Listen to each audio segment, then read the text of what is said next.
রাসূলুল্লাহ সাল্লাল্লাহু আলাইহি ওয়াসাল্লাম বলেন, ইযা দাখালা আহাদুকুমুল মসজিদ, যখন তোমাদের মধ্যে কেউ মসজিদে প্রবেশ করে, ফালিয়াকুল, সে যেন বলে আল্লাহুম্মা ইফতাহ লি আবওয়াবা রাহমাতিক। পারেন না সবাই? হ্যাঁ, আল্লাহুম্মা ইফতাহ লি আবওয়াবা রাহমাতিক, এক নাম্বার। এরপর আল্লাহ রাসূল বলেন, ওয়া ইযা খারাজা, আর যখন সে বের হবে, যখন সে মসজিদের দরজা দিয়ে বের হবে, সে যেন বলে আল্লাহুম্মা, কন্না আল্লাহুম্মা ইন্নী আসআলুকা মিন ফাদলিক, আল্লাহুম্মা ইন্নী আসআলুকা মিন ফাদলিক। এই দুইটা দোয়ার যদি অর্থ বুঝেন, মনে হয় না যে কেউ না পড়ে থাকতে পারবেন। একমাত্র যদি বক্রদিল হয়, হয়তো সে না বুঝে থাকতে পারে কি পড়ি আসলে। মসজিদে ঢুকতে পড়িটা কি? মসজিদে ঢুকার সময় পড়ে আল্লাহুম্মা ইফতাহ লি আবওয়াবা রাহমাতিক, আয় আল্লাহ আমি মসজিদের দরজা দিয়ে ঢুকতেছি, আয় আল্লাহ আমি মসজিদের দরজা দিয়ে যে ঢুকতেছি, আল্লাহুম্মা ইফতাহ লি, আল্লাহ আপনি আমার জন্য খুলে দেন, আমার জন্য উন্মুক্ত করে দেন আবওয়াবা রাহমাতিক, দুনিয়ার যত রহমতের দরজা আছে, যত রহমতের দরজা আছে, প্রত্যেকটা রহমতের দরজা আমার জন্য খুলে দেন। আবার যখন আমি নামাজ আদায় করে বের হই, তখন আমি পড়ি আল্লাহুম্মা ইন্নী আসআলুকা মিন ফাদলিক, আল্লাহুম্মা ইন্নী আসআলুকা মিন ফাদলিক। কারণ হলো আমি মসজিদ থেকে যখন বের হই, আমি এতক্ষণ আল্লাহর জিম্মায় ছিলাম, আল্লাহর মসজিদে ছিলাম, আল্লাহর ঘরে ছিলাম, গুনাহের কোনো আশঙ্কা নাই। যদি মৃত্যু হয় জান্নাতি মৃত্যু, যদি মৃত্যু হয় জান্নাতি মৃত্যু, যদি সিজদারত মৃত্যু হয় জান্নাতি মৃত্যু, যদি তাসবিহ পড়তে পড়তে মৃত্যু হয় জান্নাতি মৃত্যু, যদি জিকির করতে করতে মৃত্যু হয় জান্নাতি মৃত্যু, যদি রুকুতে মৃত্যু হয় জান্নাতি মৃত্যু। এই জন্য আমি যখন মসজিদে ঢুকেছি আমার আর কোনো চিন্তা নাই, পেরেশানি নাই। লেকিন যখন আমি বের হই, আমি আল্লাহর জিম্মা থেকে এবার বের হয়ে যাইতেছি, আল্লাহর ঘর থেকে বের হয়ে যাইতেছি। এই জন্য রাসূল আমাকে দোয়া শিখিয়ে দেয়, আল্লাহুম্মা ইন্নী আসআলুকা মিন ফাদলিক, আয় আল্লাহ আমি আপনার কাছে চাই, ইন্নী আসআলুক, আমি আপনার কাছে চাই, মিন ফাদলিক, আপনার অনুগ্রহ আর আপনার দয়া, আপনার অনুগ্রহ আর আপনার দয়া। কারণ এতক্ষণ আমি আল্লাহর দয়ায় ছিলাম, নো টেনশন, কোনো চিন্তাই ছিল না আমার, কোনো চিন্তা ছিল না আমার। দেখবেন মসজিদে আসলে যত পেরেশানি, আমি এটা বিশ্বাস করি, মসজিদে আসলে আমরা প্রত্যেকেই, বাইরে গেলে যত পেরেশানি থাকে, মসজিদে আসলে হালকা লাগে, লাগে কি লাগে না? হ্যাঁ, যত কিছু থাকি থাকে, হালকা লাগে না? হ্যাঁ লাগে, হালকা লাগে, হালকা লাগে।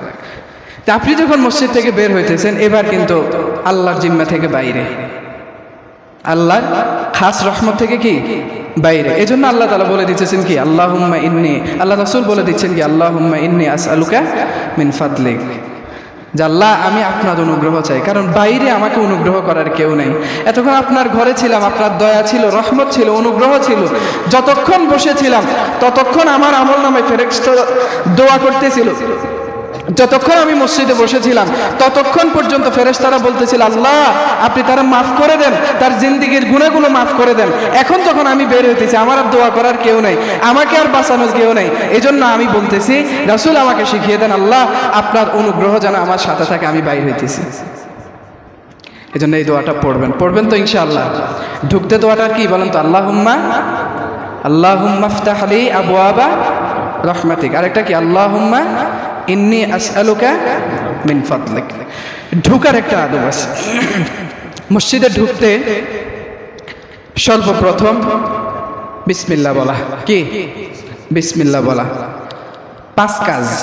সর্বপ্রথম কি বলা? বিসমিল্লাহ বলা। দ্বিতীয় নম্বরে দুরূদ শরীফ পড়া। কি পড়া? দুরূদ শরীফ পড়া। তৃতীয় নম্বরে হলো কি পড়া? দোয়া পড়া। চতুর্থ নম্বরে হ্যাঁ ডাইন পা দিয়ে ঢুকা। আর পঞ্চম ইতিকাফের নিয়ত করা। কিসের নিয়ত করা? এই 5 কাজ। কয় কাজ? 5 কাজ। 2 কাজ আমাদের শরীরে, আর এক কাজের ভিতরে সবগুলো আছে। সেটা হলো বিসমিল্লাহি ওয়াসসালাতু ওয়াসসালামু আলা নবী আল্লাহুম্মা ইফতাহ লি আবওয়াবা রাহমাতিক। এই দোয়াতে আমাদের 3 কাজ শেষ। 1 বিসমিল্লাহ পড়া শেষ, 2 দুরূদ পড়া শেষ, 3 দোয়া পড়া শেষ। আর যে 2টা কাজ, একটা হলো ইতিকাফের নিয়ত করা মনে মনে, দ্বিতীয় নম্বরে হলো ডান পা নিজে রাখা। এই 5 কাজ মসজিদে ঢোকার আদব, মসজিদে ঢোকার আদব। আল্লাহ তাআলা আমাদের সবাইকে এই 5 কাজের উপরে আমল করার তৌফিক দান করুন, সকলে বলে আমিন। এরপরে 5 নম্বরে হলো, আল্লাহর রাসূল বলেন 5 নম্বরে হলো মসজিদের ভিতরে দুখুলুল মসজিদ, 2 রাকাত সালাত আদায় করা সম্ভব হলে। কি হলে? সম্ভব হলে। আমাদের এক শ্রেণীর ভাই আছে, এখানে আমার মতানৈক্য, এই জন্য বলে দিতেছি। আমাদের এক শ্রেণীর ভাই অথবা আমাদের আহলে হাদিসের ভাইয়েরা না বুঝে অথবা বুঝে, বুঝে অথবা না বুঝে বলে যে দুখুলুল মসজিদ পড়তেই হবে। না, পড়তেই হবে বিষয়টা এমন না, পড়লেও হবে না পড়লেও হবে, বুঝছেন? পড়লেও হবে না পড়লেও হবে, এটাতে কোনো কি নাই, জোরদার নাই, জোরদার নাই। লেকিন আমাদের তারা বিভিন্ন দলিল দিয়ে বলে আর কি, এটা ভিন্ন আলোচনা, ব্যাপক হবে। তারপরে আমি একটু টাচ দিয়ে বলে যাইতেছি। সেটা হলো তারা বলে যে আপনার জহুর, তারপরে হলো আমরা যে আগে সুন্নত পড়ি অথবা এই কি বলে এটাকে আপনার ইশারের যে সুন্নতগুলো পড়া জরুরি বা আমরা পড়ি, এই সুন্নত পড়া লাগবে না, এগুলো কি করা লাগবে না, পড়া লাগবে না। না, এটা ঠিক নয়। এটা কি নয়? ঠিক নয়। এটা আল্লাহ রাসূলের দেওয়া উম্মতের জন্য সুন্নাহ, নির্ধারিত। কি নির্ধারিত? এটা আমাদের পড়তে হবে, এটা আমাদের পড়তেই হবে। লেকিন দুখুল মসজিদ যেটা, এই ব্যাপারে হাদিস যেটা আসছে, এই হাদিস বহন করে এটা একটা নফল আমল। কেউ যদি পড়ে সওয়াব, কেউ যদি না পড়ে কোনো গুনাহ নাই, কোনো গুনাহ নাই। এজন্য তারপরেও সম্ভব হলে আমরা কি করি, আজ আইডাই তো আসি বসে থাকি, ঢুকার সাথে সাথে চেষ্টা করবেন কি 2 রাকাত সালাত আদায় করা। পারবেন না ইনশাআল্লাহ? এই সালাতটা আদায় করার চেষ্টা করবেন। কি করবেন? চেষ্টা করবেন। এখন আসেন, আমরা অনেকেই ইমামের খুতবা চলে, কি চলে? খুতবা চলে, পিছনে আসি কি করি, নামাজে দাঁড়াই যায় না? হ্যাঁ, দাঁড়াই কি দাঁড়াই না? দাঁড়াই। এটা সম্পূর্ণ অনুচিত এবং আদবের খেলাফ কাজ, সম্পূর্ণ অনুচিত এবং কি আদবের খেলাফ কাজ। কেন হুজুর, কেন? দলিল কি? কারণ এখন এখানে কি একটা মজমা চলতেছে না? চলতেছে কি চলতেছে না? চলতেছে। রাসূলুল্লাহ সাল্লাল্লাহু আলাইহি ওয়াসাল্লাম আল্লাহর নবীর একজন সাহাবী, আল্লাহ রাসূল যখন খুতবা দেয় এমন সময় একজন সাহাবী আসছে। আসার পরে আল্লাহ রাসূল খুতবা বন্ধ করে দিয়েছেন। কি বন্ধ করে দিয়েছেন? খুতবা বন্ধ করে দিয়ে বললেন, এই তুমি কি নামাজ পড়ছো 2 রাকাত নামাজ? অথবা কেউ বলেন যে আপনার জুমার আগে যে 4 রাকাত সুন্নত, এটা তুমি কি এটা পড়ছো? সে বললো যে না। তা আল্লাহ রাসূল খুতবা বন্ধ করে বসে গেছে, খুতবা বন্ধ করে বসে গেছে, বললো যে আগে এটা আদায় করো, আগে এটা কি করো, আদায় করো। সে এটা আদায় করে নিছে আল্লাহ রাসূল। এরপরে আবার তার যখন নামাজ শেষ হয়েছে তখন খুতবা শুরু করছে, নামাজ শেষ হয়েছে খুতবা শুরু করছে। এটা আমাদের আহলে হাদিস ভাইয়েরা দলিল দেয়। কিন্তু রাসূলুল্লাহ সাল্লাল্লাহু আলাইহি ওয়াসাল্লাম এই কাজটা করছেন মূলত কেন? আল্লাহ রাসূল এই কাজটা করছেন এজন্য যে তার ভিতরে যেন ওই সুন্নতের কিছুটা হলে গুরুত্ব অনুভব হয়, এজন্য উম্মতকে শিক্ষা দেওয়ার জন্য মূলত এটা করছেন। আবার কেউ বলতেছেন আল্লাহ রাসূল এটা ওই সাহাবীর জন্য খাস করছেন, কিন্তু এটা উমুম না। এই মাসালাটা কি না? উমুম মানে আওয়াম না, মাসালাটা আওয়াম নয়, শুধু কি ওই সাহাবীর জন্য খাস, বলেন না, ওই সাহাবীর জন্য খাস। এজন্য এই মাসালাটা মূলত আমাদের জন্য নয়, আমাদের জন্য নয়। কাজেই যখন ইমামের খুতবা চলে, ইমাম, আমি যদি এখন মনে করেন যে আপনারা কেউ আসছেন খুতবা চলাকালীন সময়, আমি যদি খুতবা বন্ধ করে দিই, 2 মিনিট পরে আরেকজন আসবো, আসবে না? এরপরে আরও 4 মিনিট পর আরেকজন আসবো। তার মানে আমার উচিত হলো 2 মিনিটের মাথায় একবার খুতবা বন্ধ করে বসে যাওয়া, তারপরে আবার কি 4 মিনিট পরে আবার বসে যাওয়া, 5 মিনিট পরে কি আবার বসে যাওয়া। আসরের রক্ত পর্যন্ত জুম্মার নামাজ আদায় হইব? হ্যাঁ, সম্ভব? এসা পর্যন্ত গেলেও এটা আদায় হইব? সারাদিনেও হবে না। এজন্য উম্মতের ইজতিহাদ হলো যে এটা ওই সাহাবীর জন্য খাস, আমাদের জন্য কি নয়, খাস নয়। এজন্য যখন খুতবা চলে তখন নামাজ নাই, বলেন, যখন খুতবা চলে তখন নামাজ নাই, যখন খুতবা চলে তখন নামাজ নাই, তখন নামাজ নাই, পরবর্তীতে আদায় করে নেবেন। আল্লাহ তাআলা আমাদেরকে বোঝার তৌফিক দান করুন। তো বলতেছিলাম দুখুলুল মসজিদ, আল্লাহ রাসূল এটা পড়তেন, এটা পড়ে নেবেন। 6 নাম্বার হলো قال رسول الله صلى الله عليه وسلم আল্লাহ রাসূল সাল্লাল্লাহু আলাইহি ওয়াসাল্লাম বলেন ইযা রাআইতুম ফিল বাইতি, যখন তোমরা দেখো মিনাল বাই'i, যখন তোমাদের মধ্যে কেউ বেচা কিনা করে, আও ইয়াতাবাউ ফিল মসজিদ, অথবা মসজিদের ভিতরে বেচা কিনা করে, মসজিদের ভিতরে শুরু করে, ফাকুলু লা আরবাহাল্লাহু তিজারাতাক, আল্লাহ তাআলা তোমাদেরকে ব্যবসা করার জন্য মসজিদে পাঠায় নাই, ব্যবসার জন্য মসজিদে পাঠায় নাই। হে মিয়া সারা দিন বাইরে থাকে, কোনো কাম নাই। দোকানে আসি যখন দেখছে যে দোকানদার ভাই আছে, কই আপনার দোকানে যে জিনিস কিনে দেখছি এর দাম কত, মসজিদে বসি, কয় কি কয় না, বুঝেন না আমার কথা। সারাদিন বাইরে থাকে, কোনো কাজ নেই, কোনো কাজ নেই। যখন ওই দোকানদার ভাই যখন মসজিদে আসি একটু বসছে কোনা দিই, এবার কানের কাছে যাই, কই যে আপনার দোকানের জিনিস এটা দেখছি, এটার দাম কত, এটা কি দাম কত। মসজিদে বেচা কিনা চলতেছে কি চলতেছে না? হ্যাঁ, হয় কি হয় না? হয়। সম্পূর্ণ নাজায়েজ, কি নাজায়েজ, আদবের খেলাপ। কিসের খেলাপ? এটা মসজিদের আদবের খেলাপ। এজন্য চেষ্টা করবেন এগুলো থেকে বাঁচিয়ে থাকার জন্য। কি করবেন? চেষ্টা করবেন যারা আমরা এগুলো না করি, এগুলো থেকে বাঁচিয়ে থাকার। আল্লাহ তাআলা আমাদেরকে বাঁচার তৌফিক দান করুন, সকলে বলি আমিন। তৃতীয় নম্বরে হলো পোশাকের স্বাচ্ছন্দ্যতা। পোশাক এবং স্বাচ্ছন্দ্যতা, আল্লাহ রাসূল সাল্লাল্লাহু আলাইহি ওয়াসাল্লাম বলেন, হে আদম সন্তান, তোমরা প্রত্যেকেই যখন মসজিদের দিকে রওনা করো, প্রত্যেক সালাতের সময় তোমরা সাজসজ্জা এবং সুন্দর করে মসজিদের দিকে আসবা, উত্তম রূপে মসজিদের দিকে আসবা, সাজসজ্জা করে মসজিদের দিকে আসবা। প্রত্যেকে নামাজের সময় সাজসজ্জা গ্রহণ করো, আর খাও এবং পান করো, কিন্তু অপচয় করিও না। অবশ্যই তিনি অপচয়কারীদেরকে পছন্দ করেন না। রাসূলুল্লাহ সাল্লাল্লাহু আলাইহি ওয়াসাল্লাম বুঝাতে চায়, তুমি একজনের বাড়িতে গেলে যেরকম সাজুগুজু করে আসো, আল্লাহর সাথে দেখা করবা, পুরান অথবা অসাধু অথবা অপবিত্র হয়ে আসার দরকার নাই, অপবিত্র হয়ে আসার দরকার নেই। সাপোজ ফর এক্সাম্পল, হেমিয়া মনে করেন যে হোটেল অথবা কোথাও কাজ করে, আচ্ছা উনি যদি ওইখান থেকে ওনার শ্বশুর বাড়ির দাওয়াত পায় অথবা আর্জেন্ট যাওয়া লাগে, উনি কেমনে যাইব কোন তো আমারে? সাজসজ্জা শেষ আছে, হ্যাঁ, নিজের অন্তত এটা না হোক, নিজের অন্তত উত্তম পোশাক যেটা, এটা তো পরে যাবো নাকি? হ্যাঁ, এটা পরে যাবো না?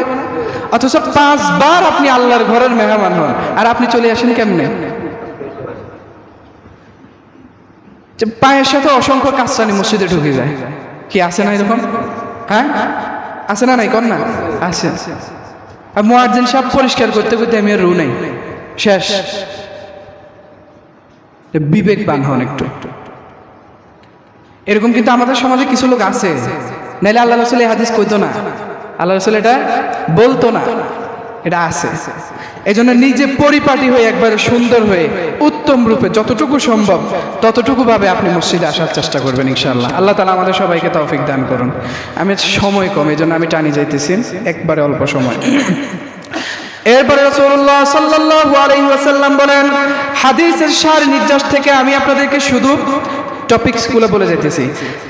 8 নম্বরে হলো রাসূলুল্লাহ সাল্লাল্লাহু আলাইহি ওয়াসাল্লাম কাঁচা পেঁয়াজ অথবা রসুন খেয়ে মসজিদে আসার জন্য নিষেধ করছেন। কাঁচা পেঁয়াজ অথবা রসুন এই টাইপের খানা খাই কি মসজিদে আসা নিষেধ, জামাতে শামিল হওয়া অথবা নামাজ পড়া কি নিষেধ। কেন নিষেধ? এগুলা খেয়ে মেয়ে কেউ কারো লোক কথাগুলো তো কিরকম একটা দুর্গন্ধ লাগে না? লাগে কি লাগে না? আপনি প্রাইম মিনিস্টারের কার্যালয়ে যাবেন অথবা আমগো ইউনিয়ন পরিষদের চেয়ারম্যানের লগে দেখা করতে যাবেন, কথার কথা, মানে আপনি উড়াদুরা কাঁচা পেঁয়াজ আর বুট মুড়ি খাই ওনার সাথে যে কথা বলবার লাগেছেন, মানিজ্য থাকবো না যাইব? কন না, থাকবো নাকি যাইব? মানিজ্য থাকতো না। আপনি আল্লাহর সাথে দেখা করার জন্য আসেন দৈনিক 5 বার, যদি আপনি ওই সময় কাঁচা পেঁয়াজ রসুন এগুলো খাই যদি মুখটারে দুর্গন্ধ করে আসেন, আল্লাহ রাসূল বলেন এগুলো তোমাদের মুখে থাকার কারণে তোমাদের সাথে যে রহমতের ফেরেশতারা থাকে এরা প্রচুর কষ্ট পায়। আচ্ছা, রহমতের ফেরেশতারা যদি কষ্ট পায়, আমরা আমার তো দোয়া করি ফুরে ফেলাইবো একবারে জ্ঞান, বরং দোয়ার জায়গায় বিপরীত কিছু হতে পারে, বিপরীত কিছু হতে পারে। এজন্য মসজিদে আসার সময় নিজের মেসওয়াকটা করে নেবেন। কি করবেন? মেসওয়াক করবেন। ওই যে অজুর আগে মেসওয়াক করি না আমরা, সুন্দর করে মেসওয়াক করে একদম পরিপাটি হয়ে এবারে মসজিদে আসবেন ইনশাআল্লাহ। আল্লাহ তাআলা সকলকে তৌফিক দান করুন। 9 নম্বরে হলো রাসূলুল্লাহ বলেন, মসজিদে আজান দেওয়ার পরে, আজানের পরে এরপরে আর মসজিদ থেকে বের না হওয়া। আমাদের অনেকেই আছে মসজিদে আজানের সময় আসে যখন নামাজে দেখা গেছে দেরি হয়, এবার হেমিয়ে খায় কুদুরে হিসে যায়, আবার আড়ের, আবার ঘুরে, আবার দরজা দিয়ে বাইরে যায়। এরকম লোক কিছু আছে না নেই? হ্যাঁ, কষ্ট পানলে কি কথাগুলা? না, কষ্ট পায় না, বুঝেন। এরকম কিছু লোক আছে না? এটা সম্পূর্ণ নাজায়েজ কাজ, আদবের খেলাফ কাজ। কিসের কাজ? আদবের খেলাফ, আদবের খেলাফ। আপনি কারোর সাথে দেখা করতে গেছেন, তা আপনি দেখা করার জন্য যাইয়া উনি প্রেজেন্ট আছে, আপনি কি করতেছেন? উনার সামনে হাঁটতেছেন, একবার বাইরে যান, একবার ভিতরে আসেন, এই মানুষই কি করবো? বলছে এরকম করে কায়, এটার ভিতরে স্থিরতা নেই, অস্থির। কি বলবে? অস্থির মানুষ বলবে। কি বলবে না? বলেন না, বলবে। প্রিয় ভাইরা আমার, এজন্য যখন আজান হয়ে যায়, আজানের পরে আর মসজিদ থেকে বের না হওয়া। রাসূলুল্লাহ সাল্লাল্লাহু আলাইহি ওয়াসাল্লাম 10 নম্বরে বলেন, মুসল্লিদের সম্মুখ দিয়ে অতিক্রম না করা, ইয়ানি নামাজি ব্যক্তির সামনে দিয়ে হাঁটা চলা না করা। কোন ব্যক্তি যদি তোমার সামনে নামাজরত অবস্থায় থাকে, কেউ যদি তোমার সামনে সালাতরত অবস্থায় থাকে, তাহলে তুমি তার নামাজের সামনে হাঁটা চলা করিও না, হাঁটা চলা করিও না। এখন এটা যদি বলি অনেকে মনে কষ্ট নেবেন। হাঁটা চলা করিনি আমরা, করি মানে পারি না, যে সেজদাদার হেড পিঠের উপরে পা দিয়ে বাইরে যাবে। কি ঠিক না? বলেন না। হ্যাঁ, না, এটা করিয়েন না। এটা কি করবেন না? এটা করিয়েন না। রাসূলুল্লাহ সাল্লাল্লাহু আলাইহি ওয়াসাল্লাম বলেন, তোমাদের মধ্যে কেউ যখন সালাত আদায় করে, যদি তার সামনে কোনো প্রটোকল না থাকে, তার সামনে যদি কোনো আপনার কি বলে এটাকে, কোনো যদি আপনার সূত্রা অথবা পর্দা না থাকে, তোমাদের মধ্যে কেউ যেন তার সামনে দিয়ে হাঁটা চলা না করে। রাসূল বলেন, যদি তোমরা জানতে ওই নামাজি ব্যক্তির সামনে দিয়ে হাঁটলে কেমন গুনাহ, আল্লাহ রাসূল সাল্লাল্লাহু আলাইহি ওয়াসাল্লাম বলেন, বছরের পর বছর, কেউ বলেন 40 বছর পর্যন্ত দাঁড়ায় থাকতা, এরপরে এক চুল লড়তে না, দাঁড়ায় থাকতা। আর আমরা কত সাহস আমাদের! আল্লাহ রাসূল বলেন এটা এত মারাত্মক জিনিস, 40 বছর একজন মানুষ দাঁড়ায় থাকতো যদি জানতো। মানে গুনাহটা এত ব্যাপক, ভাষায় প্রকাশ করার মতো নয়। আল্লাহ রাসূল একে তো জামিউল কালিম ছিলেন, মানে অল্প কথায় অনেক কিছু বুঝাইতেন। এরপরেও আল্লাহ রাসূল এটার ব্যাখ্যার ব্যাপারে নিশ্চুপ ছিলেন। তার মানে কি হয়, এটা আল্লাহর হাতে ছেড়ে দিছে। আর আপনি আমি কত বড় সাহস নামাজি ব্যক্তির সামনে দিয়ে হাঁটাচলা করি। কয় মিনিট লাগে এই ব্যক্তিটা নালে নামাজ পড়তে? 2 মিনিট, 5 মিনিট ধরেন না, 5 মিনিট ধরেন, 5 মিনিট ধরেন। আপনার 5 মিনিট ধৈর্য নেই। আল্লাহ রাসূল বলেন 40 বছর দাঁড়ায় থাকতে, আর আপনি 5 মিনিট দাঁড়ায় থাকতে পারেন না। আল্লাহ আমাদের প্রত্যেককে এই গুনাহ থেকে বাঁচার তৌফিক দান করুন। এটা আজকে থেকে এটা আমল করবেন ইনশাআল্লাহ। চেষ্টা করবেন কেউ কারণ আমাদের সামনে দিয়ে হাঁটিয়ে না, পারবেন না ইনশাআল্লাহ। এই জিনিসটা করবেন, খুব খারাপ একটা কাজ, এবং দেখতেও দৃষ্টিকটু। একজন নামাজ পড়ছে, আপনি তার সামনে দিয়ে হাঁটে চলে যান, দেখতে দৃষ্টিকটু না ভাই? হ্যাঁ, এই জিনিসটা করিয়েন না। এরপরে রাসূলুল্লাহ সাল্লাল্লাহু আলাইহি ওয়াসাল্লাম বলেন, যখন মসজিদে তোমাদের জন্য মসজিদের কাছে, তখন তোমরা মসজিদের জুনুবি অবস্থায় প্রবেশ করিও না, মানে যখন অপবিত্র থাকো, অপবিত্র অবস্থায় মসজিদে প্রবেশ করিও না। তৃতীয়, এরপরে 14 নম্বর আল্লাহ রাসূল বলেন, ময়লা আবর্জনা মসজিদের ভিতরে ফেলিও না, ময়লা আবর্জনা মসজিদে ফেলিও না। এটা ময়লা আবর্জনা ফেলা যাবে না। আমরা অনেকে কি করি, আপনার চকলেট খাই, চকলেটের মানে ছোট বাচ্চারা হয়তো এটা করে। তা আমাদের অনেক বিবেকবান মানুষ আছে, যখন দাড়ি একটা খুলে যায়, আমি আস্তে করে সাইডে যে আলাদা দেয় না, বুঝেন না? আমাদের অনেক সময় দাড়ি টানলে কি খুলে যায় না? হ্যাঁ, তো কোথায় ফেলান দাড়ি? মসজিদের ভিতরে ফেলাই দেয় কি দেয় না? এটা করিয়েন না, এই জিনিসটা করিয়েন না, পারবেন না ইনশাআল্লাহ। আরও আছে, এটা তো আমি ছোট্ট একটা উদাহরণ দিলাম, মানে এটা খুব ব্যাপক হয়, এজন্য এটা বলছি। এটা করিয়েন না। পারলে পকেটে নিয়ে ফেলাইবেন, আর নাইলে কাগজ টিস্যুর ভিতরে জমা করে রাখবেন, বাইরে নিয়ে ফেলাইবেন, পারবেন না ইনশাআল্লাহ। আর মসজিদের যেই কোনো আবর্জনা দেখবেন, একদম পিছন থেকে মুয়াজ্জিন সাহেবরে ডাক দিবেন যে মুয়াজ্জিন সাহেব এদিকে আইয়েন, ইন্দি কাঁচরা আছে, এটাতে তুলে নিয়ে বাইরে ফেলান, ঠিক আছে না ভাই? হ্যাঁ, এটা কেন ভাই? মসজিদের পিছনে কাছে হেমিয়া মুয়াজ্জিন সাহেবকে শুরুতুন ডাক দিই, এরপরে ওইখানে নিকো দেখেন এখানে কি, অথচ হেমিয়া টিস্যু দিয়ে মুছলে হয়ে যায়। অথবা কিছুদিন মুছে দিলে হয়ে যায়, কিন্তু হেমিয়া ইন্তুন হেমিয়ারিনি তারপরে এই কাজ করা, এটা আমরা করব না ইনশাআল্লাহ। আল্লাহ তাআলা আমাদেরকে মানার তৌফিক দান করুন। এরপরে রাসূলুল্লাহ সাল্লাল্লাহু আলাইহি ওয়াসাল্লাম বলেন, মসজিদের ভিতরে শোরগোল না করা, চিৎকার চেঁচামেচি না করা, চিৎকার চেঁচামেচি না করা। আমার কাছে সময় কম, অল্প সময় বলতেছি। সেটা হলো আমরা করি কি, প্রথম কাতারে বসি, কিন্তু প্রথম কাতারে বসি এইখান দিয়ে বসি, ওই দিকে ফিরি, একদম কি বলে লাউডলি আমরা বক্তব্য দেওয়া শুরু করি। নামাজের 2 মিনিট বাকি, 3 মিনিট বাকি, হেমিয়া নামাজের সামনের কাতারে বই, পিছনের দিকে হেমিয়া ওই খোশ গল্প করে। আছে না এরকম? হ্যাঁ, এটা করি না। আমাদের মসজিদে আমি অনেককে দেখছি, এটা করিয়েন না ভাই, আল্লাহর রাস্তায় মনে কষ্ট নিয়েন না। এটা একমাত্র বুঝার স্বার্থে বলতেছি, এবং হলো আপনি জান্নাত পান, এটা আমার আশা। আপনি কথা বললেও আমার কোনো সওয়াব নাই, আবার আপনি কথা বললেও আমার কোনো গুনাহ নাই।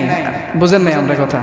কিন্তু আল্লাহ রাসূলের যে আদেশ, সেটা হলো আপনি মসজিদে শোরগোল অথবা চিৎকার চেঁচামেচি করতে পারবেন না, কোনো কথা বলতে পারবেন না। মসজিদে আসছেন কার জন্য বলেন? আল্লাহর জন্য আসছেন না? আসার পরে আপনি যদি এখানে আল্লাহর কাছে আইসা যদি দুনিয়াবি খোশ গল্প করেন অথবা দুনিয়াবি আলাপ আলোচনা করেন, আপনার চাইতে বোকা আর নির্বোধ পৃথিবীর জমিনে কেউ নেই। চেয়ারম্যান সাহেবের সময় 5 মিনিট, আপনি 5 মিনিটের ভিতরে আপনার একটা কাজের বাজেট অনুমোদন করায় আনা লাগবে। কথার কথা, আপনি ওইখানে যে খোশ গল্প শুরু করে দিয়েছেন, ওই অমুক বাড়ির কথা কন, তমুক বাড়ির কথা কন, এমিয়ার সময় শেষে নিয়ে চলে গেছে, আপনি আর এই বাজেটটা পাইলেন? হ্যাঁ, যে বরাদ্দটা ছিল এটা পাবেন না। আপনি যখন মসজিদে আসছেন, আপনার জন্য একটা বরাদ্দ আছে, বাজেট আছে।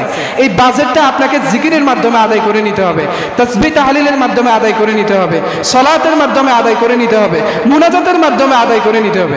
আপনি এখানে বসে বাইরের দিকে বক্তব্য দেন, তারপরে হলো কথা বলেন, এই জিনিস কেন? এটা করিয়েন না ইনশাআল্লাহ। আল্লাহ তাআলা মানার তৌফিক দান করেন সকলে বলে আমিন। এটা করিয়েন না। অনেককেই দেখছি জোরে, আরো আসতে না, কত জোরে জোরে কথা বলে, অমুক বাড়ির অমুক ছেলের কথা কয়, তমুক বাড়ির তমুক ছেলের কথা কয়, আবার হলো আপনার কি বলে ভূ রাজনীতি নিয়ে মসজিদের ভিতর কথা কয়। মানে বর্তমান রাজনীতি বলেন বা আপনার কি বলে বৈশ্বিক যে অবস্থা, এই অবস্থান নিয়ে মসজিদে প্রথম কাতারে বসে বসে কথা কয় না। মসজিদে এগুলো আলোচনা করার জন্য কেউ আসে নাই।